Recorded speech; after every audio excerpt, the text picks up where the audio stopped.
1 number কুৱেশ্যনটো হ'ল Europe cup কোনবোৰ খেলৰ লগত জড়িত? তাৰ উত্তৰটো হ'ল ফুটবল খেলৰ লগত জড়িত। 2 নম্বৰ কুৱেশ্যনটো অলিম্পিক আন্দোলনলৈ বিশেষভাৱে বৈশিষ্ট্য আবেদনৰ বাবে ব্যক্তিক কোনটো বঁটা প্ৰদান কৰা হয়? আৰু তাৰে উত্তৰটো হ'ল অলিম্পিক অৰ্ডাৰ।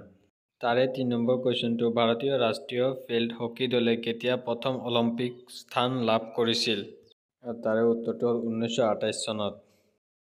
তাৰে 4 নম্বৰ কুৱেশ্যনটো প্ৰথম এছিয়ান গেমছ কেতিয়া অনুষ্ঠিত হৈছিল? তাৰ উত্তৰটো হ'ল 1951 চনত।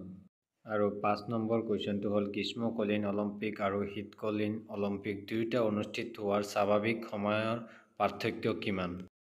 তাৰে উত্তৰটো হ'ল 2 বছৰ। আৰু কোনখন অলিম্পিক গেমছত বৰ্তমান অলিম্পিকৰ পতাকাখন প্ৰথমে উত্তোলন কৰা হৈছিল? তাৰে উত্তৰটো হ'ল 1920 চনৰ গ্ৰীষ্মকালীন অলিম্পিকত। তাৰে 7 নম্বৰ কুৱেশ্যন অলিম্পিক গেমছৰ প্ৰেক্ষাপটত কুৰ্টনছ নামেৰে কি জনা যায়? তাৰ উত্তৰটো প্ৰাচীন অলিম্পিক গেমছত বিজয়ীজনৰ বাবে পুৰস্কাৰ। আৰু 8 নম্বৰ কুৱেশ্যন ঘৰুৱা ক্ৰিকেট চেম্পিয়নশ্বিপ ৰঞ্জী ট্ৰফীৰ নাম কাৰ নামেৰে? আৰু তাৰে উত্তৰটো হ'ল মহাৰাজ জাম চাহেব। আৰু 9 নম্বৰ এম্পায়াৰ ষ্টাম্প বুলি কোৱা বাক্য অংশটোৰ অৰ্থ কি? তাৰ উত্তৰটো হ'ল দিনটোৰ বাবে নাটক শেষ হ'ল। তাৰ 10 নম্বৰ কুৱেশ্যন কমনৱেলথ গেমছৰ ফুট ৰেচনৰ মুখ্য কাৰ্যালয় ক'ত? তাৰে উত্তৰটো হ'ল লণ্ডন। সেয়ে আমাৰ 11 number question junior Wimbledon champion হোৱা প্ৰথম ভাৰতীয় কোন? তাৰে উত্তৰটো হ'ল ৰামনাথন কৃষ্ণন। তাৰে 12 নম্বৰ কুৱেশ্যনটো অলিম্পিক টৰ্চ ৰেলৰ পৰম্পৰা কোন অলিম্পিক গেমছত আৰম্ভ হৈছিল?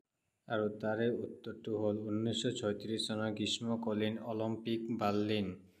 তাৰে 13 নম্বৰ কুৱেশ্যন কোন ঠাইত অলিম্পিকৰ লাইনত ভাৰতৰ প্ৰথম আধুনিক ৰাষ্ট্ৰীয় খেল অনুষ্ঠিত হৈছিল?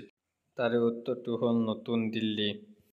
আৰু 14 নম্বৰ কুৱেশ্যনটো কোনখন খেলৰ প্ৰতিযোগিতাক মাৰ্চ ওৱান ডে কাপ বুলি জনা যায়? তাৰে উত্তৰটো হ'ল বল খেল অৰ্থাৎ ক্ৰিকেট। কোনখন দেশৰ ৰাষ্ট্ৰীয় ক্ৰিকেট দলৰ কেপ বেগী গ্ৰীণ? তাৰে উত্তৰটো হ'ল অষ্ট্ৰেলিয়া। তাৰে 16 নম্বৰ কুৱেশ্যন 1975 চনৰ প্ৰথম ক্ৰিকেট বিশ্বকাপত কোনজন ক্ৰিকেটাৰে সৰ্বাধিক উইকেট দখল কৰিছিল? তাৰ উত্তৰটো হৈছে গেৰী গিলমৰ। তাৰে 17 নম্বৰ কুৱেশ্যনটো ফুটবল খেলৰ প্ৰতিটো দলতে কিমানজন দলৰ সদস্য থাকে? তাৰে উত্তৰটো হ'ল 11টা।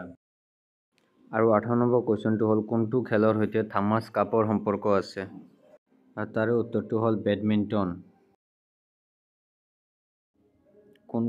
আৰু 19 নম্বৰ কুৱেশ্যনটো কোনখন খেলক পূৰ্বতে ব্ৰিটিছ এম্পায়াৰ গেমছ বুলি কোৱা হৈছিল? আৰু তাৰে উত্তৰটো হ'ল কমনৱেলথ গেমছ। তাৰে 20 নম্বৰ কুৱেশ্যনটো উল্লেখ কৰা বেটছমেনৰ ভিতৰত কোনজন যিয়ে এটা অভাৰত 6টা ছয় কৰা প্ৰথমজন বেটছমেন? আৰু তাৰে উত্তৰটো হৈছে গাৰফিল্ড ছব্ৰাছ। আৰু বন্ধু যদি ভিডিঅ'টো ভাল লাগে তেনেহ'লে লাইক কৰি দিব আৰু ছাবস্ক্ৰাইব কৰি দিব। ধন্যবাদ।